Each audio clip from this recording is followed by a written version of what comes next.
diagnosing your TMD. When a patient comes to me with headaches, neck pain, jaw pain, clicking of their jaw, or they just know they're grinding or wearing down their teeth, we first spend time talking about what's happening in their life, how they feel, talking about options. Once a patient is ready to come in for that TMD exam, we do muscle palpation where we're checking muscles, we're feeling for trigger points, we're looking at airway.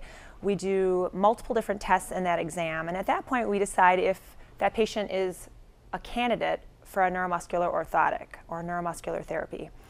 When that patient decides to go through with the next step, that is an appointment where we hook you up to a TENS machine, which is transcutaneous electrical neurostimulation, where we place electrodes in certain areas. What we're doing is we're innervating cranial nerves 5, 7, and 11.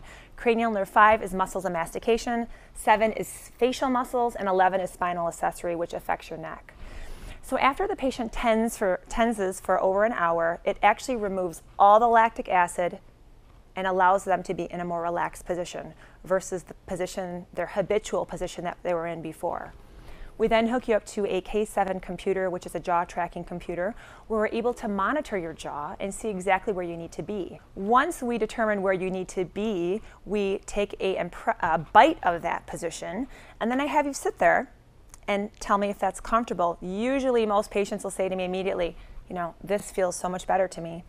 After that, we take impressions, we send them to the lab, and we have an orthotic made for you. Before we let you go, we do take a CT, and that's a three-dimensional picture of the bone. We are able to look at the airway, we're able to look at the bone, we're able to determine exactly what's happening with that joint.